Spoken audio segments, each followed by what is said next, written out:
नमस्ते बच्चों, मैं टीचर अनीता। अभी आप लोग घर में क्या कर रहे हैं? बहुत काम हो गया है या फ्री? चलिए कोई बात नहीं, पढ़ाई भी साथ में थोड़ी थोड़ी करनी है, तो मम्मी की हेल्प कीजिए, घर की साफ़ सफाई कीजिएगा। और एक त्यौहार आने वाला है, उसकी तैयारी करनी है। तो कोई भी त्यौहार मनाने से पहले आपको पता है हम घर की साफ़ सफाई करते हैं, घरों को सजाते हैं। तो वैसे ही आप छुट्टियों का ये काम कीजिएगा, घर की साफ़ सफाई और घरों की सजावट।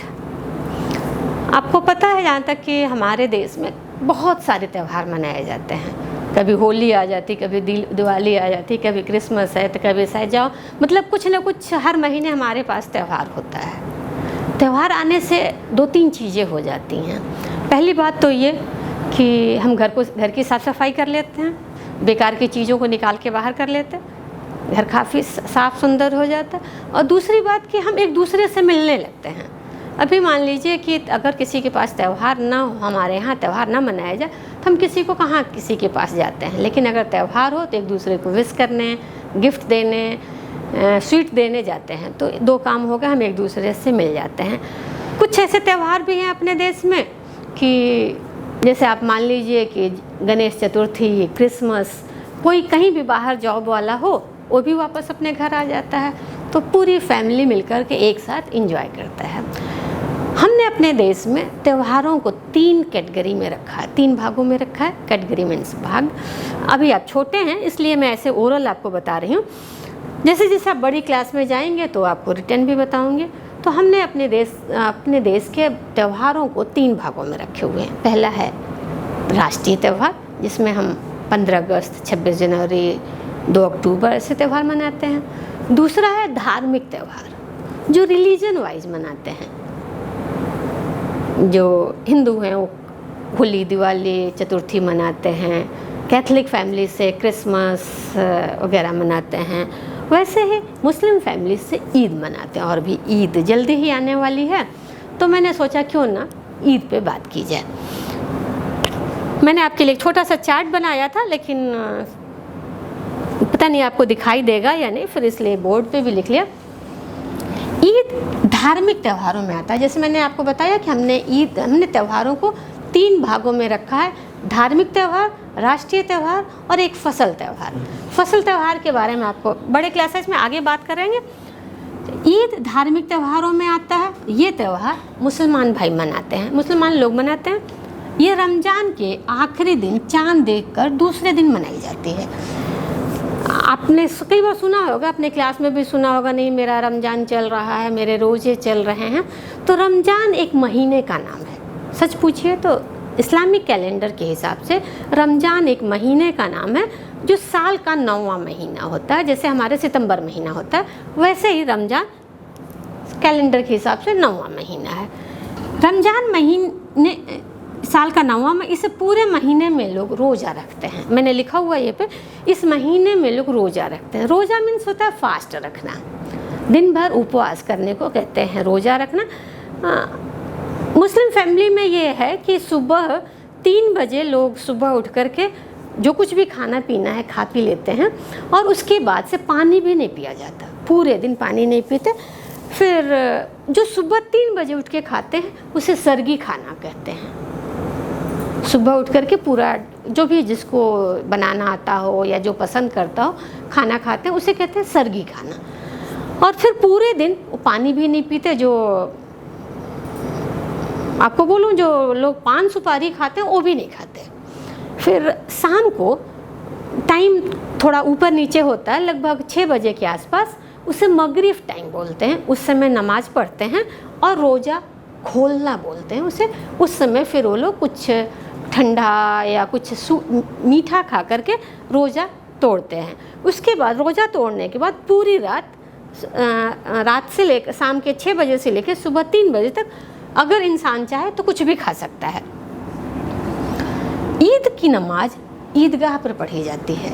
आपने जैसे टीवी में, सीरियल में, फिल्मों में देखा है कि मस्जिद देखे हैं, या जो लोग मस्जिद आते जाते हैं, अपने शहर में भी कई मस्जिद हैं, तो आपने देखा है कि मस्जिदों में नमाज़ पढ़ी जाती है। लेकिन ईदगाह की नमाज ईद की नमाज ईदगाह पे पढ़ी जाती है। ईदगाह एक ओपन प्लेस होता है जो मस्जिदों के उसमें आता है, पूरा खुला होता है, उसमें कोई दीवार नहीं होती, कोई छत नहीं होता, और वहाँ पे लोग नमाज पढ़ते हैं और आसपास मेले लगते हैं। मेले का मतलब होता है जैसे आप फेस्ट देखने जाते हैं, आप कैसे फेस्ट में जाते हैं तो मिठाइयाँ बिकती हैं और बलून बिकते हैं, खिलौने बिकते हैं, वैसे ही वहाँ पर भी दुकानें लगी होती हैं।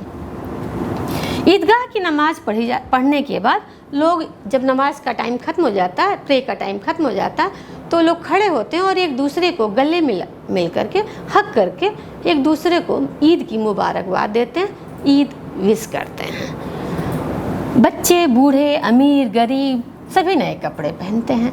ज़्यादातर अपने देश में जो भी त्यौहार सेलिब्रेट किया जाता है, आप जानते होंगे कि सब में नए कपड़े पहनने का कल्चर है। हम लोगों के यहाँ शायद भारत का ऐसा नियम है कि नए कपड़े पहने जाते हैं। शायद नए कपड़े पहनने से बहुत ज़्यादा खुशियाँ मिलती हैं, बच्चों को भी, बड़ों को भी, और एक चेंज हो जाता है कि भाई शॉपिंग करनी है, ख़रीदना है, सिलवाने हैं, उसकी मैचिंग, तो इंसान बिजी हो जाता है। रोज़ के रूटीन की लाइफ से हट करके थोड़ी खुशी ज़्यादा मिलती है, तो नए कपड़े पहनते हैं। घरों में मीठी सेवइयाँ बनाई जाती हैं। आपने देखा होगा कि हर अलग अलग त्योहारों पे अलग अलग पकवान बनाए जाते हैं। पकवान मीन्स होता है डिश। तो जैसे आपने देखा न्योरी बनाई जाती है आपके गणेश चतुर्थी में, क्रिसमस में केक बनाए जाते हैं, न्योरी बनाई जाती है, वैसे ही ईद पे मीठी सेवई बनाई जाती है। सेवइयाँ आपको पता है दूध में डाल के बनती हैं, मीठी सेवइयाँ बनाई जाती हैं, और गोवा में उसे सेव खुरमा कहते हैं। गोवा में उसे सेव खुरमा कहते हैं, इसलिए इसे मीठी सेवइयाँ बनाई जाती हैं। लोग खुद भी खाते हैं और घर में जो विश करने आता है उसे भी खिलाते हैं, इसलिए इसे मीठी ईद भी कहते हैं। ये मैंने लिखा हुआ, इसलिए इसे मीठी ईद भी कहते हैं। इस त्यौहार को हम सबको मिलके मनाना चाहिए और मीठी मीठी सेवइयों का मज़ा भी लेना चाहिए। इस त्यौहार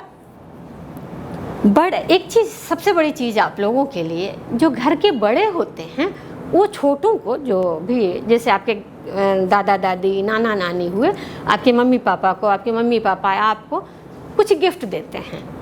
तो गिफ्ट में कैश ज़्यादा चलता है, इस ईदी में लोग कैश ज़्यादा देते हैं, तो इसे जो कैश मिलता है उसे ईदी देना कहते हैं। जो गिफ्ट मिलता है उसे ईदी कहते हैं।